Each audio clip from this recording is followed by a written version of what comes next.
आगे का अपना कविता देखते हैं। गिरधर नागर। सील संतोख की केसर घोली, प्रेम प्रीत पिचकार गए।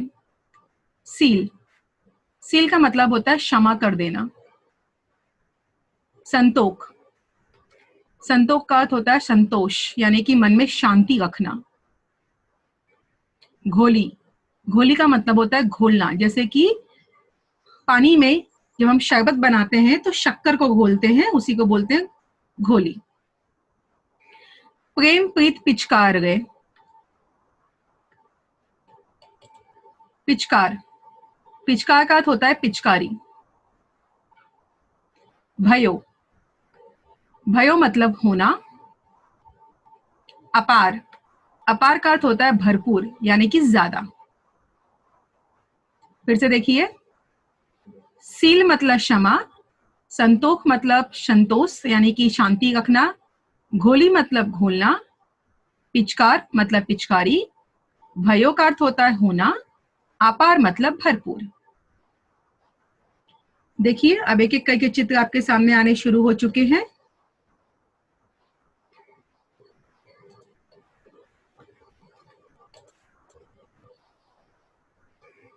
होली का ही चित्र आ रहा है। अब आगे देखिए, हमारी पहली पंक्ति, मीरा कहती है सील संतोख की केसर घोली, प्रेम प्रीत पिचकार गए। अब मीरा कहती है कि मानो मेरे पास तो कोई रंग है ही नहीं। कैसे यहाँ रंग को बोला गया है कि मेरे पास होली खेलने के लिए कोई रंग नहीं है, कोई कलर नहीं है। लेकिन आज मीरा दो रंगों की होली, दो रंगों के कलर से होली खेलेगी। क्या? पहला बोला गया है सील, सील यानी कि क्षमा। तो मानो आज मीरा ने जितने भी उनके दुश्मन थे या जो भी थे, सभी को आज होली के दिन उन्होंने क्षमा कर दिया है। नेक्स्ट कहते हैं संतोख। और दूसरा उन्होंने कलर कौन सा लिया है हाथ में? शांति का लिया है, यानी कि एक में लोगों को क्षमा करने का दुश्मनों को, और दूसरे में शांति का। मानो ये दो कलर्स लेकर वो होली खेल रही हैं। यहाँ बेटा सच में उन्होंने होली नहीं खेली है, वो कल्पना कर रही है कि मानो आज होली के दिन मेरे जितने दुश्मन हैं मैं सबको माफ कर दूंगी, माफी वाला कलर उनको लगाऊंगी, और दूसरा जितने भी लोग मेरे पास आएंगे सभी को मैं शांति से अपना लूंगी। नेक्स्ट, प्रेम प्रीत पिचकार गए। अब वो कहती हैं कि आज तो मेरे पास पिचकार नहीं है। पिचकार का मतलब होता है पिचकारी। ये देखिए यहाँ आप देख रहे होंगे हाथ में लोग पिचकारी लेके खेल गए। अब वो कहती है मेरे पास ये पिचकारी तो नहीं है, लेकिन मैंने क्या किया है, श्री कृष्ण का जो प्यार है उसी प्यार को मैंने पिचकारी में बदल दिया है। मानो मैं उनका प्यार ही सभी लोगों में घुलने की कोशिश कर रही हूं। आगे, उड़त गुलाल लाल भयो अंबर, बरसत रंग अपार गए। अब कहा गया है उड़त गुलाल लाल भयो अंबर। गुलाल, गुलाल भी यहाँ पे कलर को बोला गया है कि मानो जब भी हम कोई भी कलर आसमान की तरफ फेंकते हैं, तो देखिए यहाँ पे आसमान में फेंका हुआ कलर, ये पहले चित्र में देखिए ध्यान से, आसमान में फेंका हुआ कलर वापस धरती पर किस तरह से वापस लौट रहा है।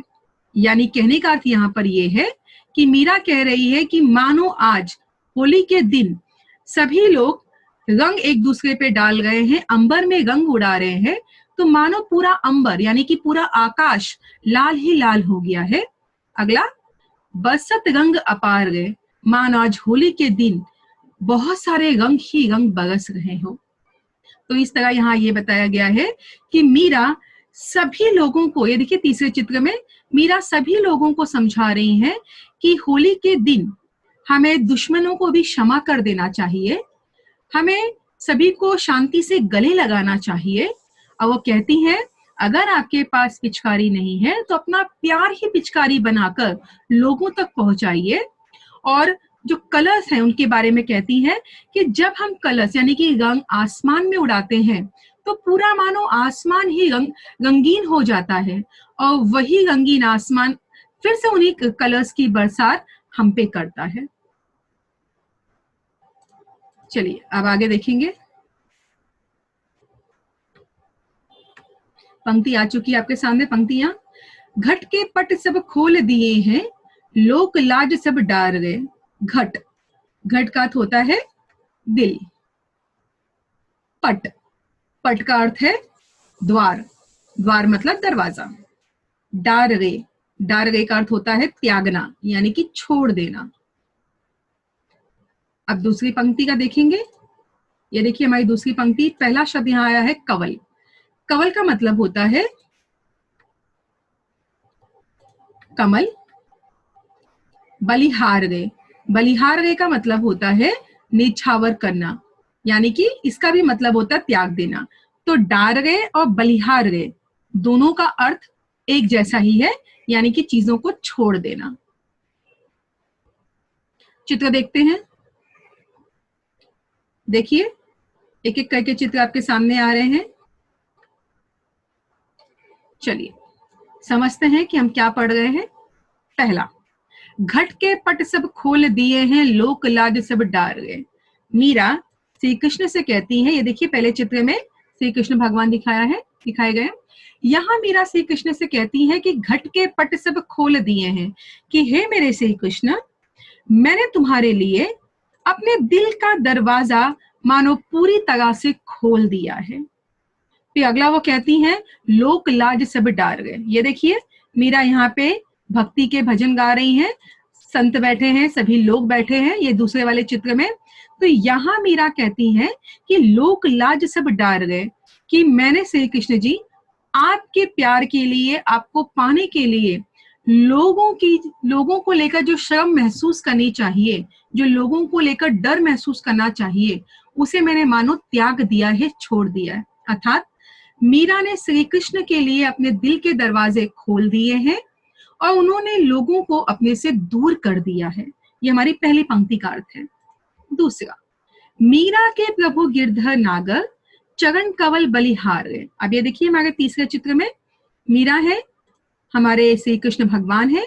यहाँ पर मीरा श्री कृष्ण जी से कह रही हैं, क्या कहने की वो कोशिश कर रही है। ये देखिए मैंने चित्र को सर्कल कर दिया है।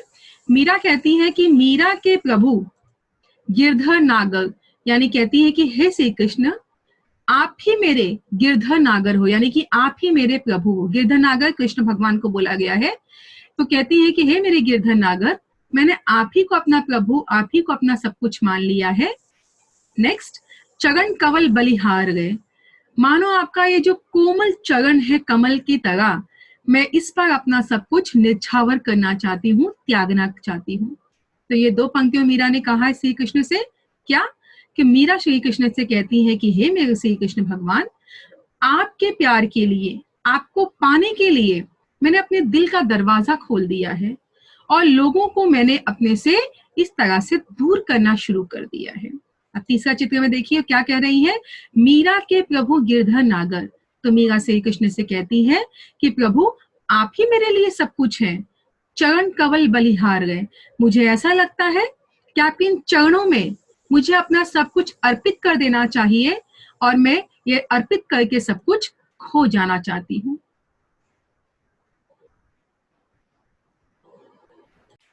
आइए आगे का देखेंगे। अब यहां से हमारा क्वेश्चन आंसर का सेशन शुरू हो रहा है। इससे पहले हम क्वेश्चन आंसर स्टार्ट करें, आपको अगेन समझा देती हूँ कि आज हमने क्या पढ़ा। आज हमने इस कविता में, हमारी कविता 3 खंडों में पढ़ी। पहले खंड में हमने ये जाना कि जब मीरा पर लोगों ने उंगलियां उठाना शुरू किया था, तो कैसे मीरा ने लोगों को जवाब दिया था कि वो किसे अपना पति मानती है, क्यों मानती है। दूसरे खंड में हमने ये जाना कि मीरा ने प्रभु को कहा कि वो उनका इंतजार कर रही है, सब्र का बांध टूटे इसके पहले वो आए और उनको यहाँ से लेकर जाए। और तीसरे खंड में हमने ये जाना कि मीरा होली के त्योहार में लोगों को ये संदेश दे रही है कि दुश्मनों को माफ कर देना चाहिए, सभी को शांति से, प्यार से गले लगाना चाहिए और होली का त्योहार हमें खेलना चाहिए। आइए इसके प्रश्न उत्तर देखते हैं। पहला प्रश्न है, होली के समय आनंद निर्मित करने वाले घटक, यानी होली के समय कौन कौन से ऐसे घटक हैं जो हमें आनंद देते हैं। पहला, पखावज। दूसरा, करताल। तीसरा, प्रेम पिचकारी। और चौथा, केसर गुलाल।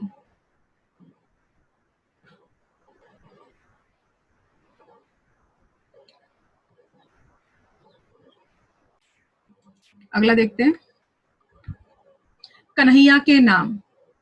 पहला लिखिए गिरधर और दूसरा लिखिए गोपाल। कन्हैया श्री कृष्ण भगवान को बोला जाता है, तो उनके यहाँ पे दो नाम दिए गए हैं, गिरधर गोपाल। अगला है कन्हैया की विशेषताएं, यानी श्री कृष्ण की क्या खासियत बताई गई यहाँ पे। पहला, गिरधर गिरी को धारण करने वाला। दूसरा, गाय को चराने वाला। तीसरा, सिर पर मोर मुकुट पहनने वाला। और चौथा, जग के पालनहार।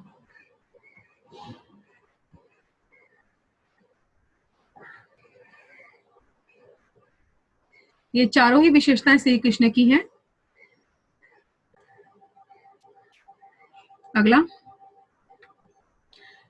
इस अर्थ में आए शब्द लिखिए। दासी, दासी को यहां बोला गया था चेरी। साजन, साजन मतलब पति बोला गया है। बार बार, बार बार को बेर बेर बोला गया था। आकाश, आकाश को अंबर कहा गया है यहां पर।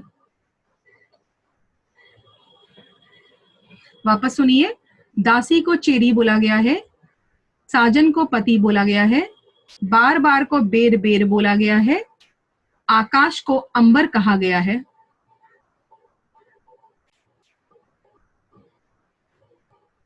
चलिए अगला देखते हैं।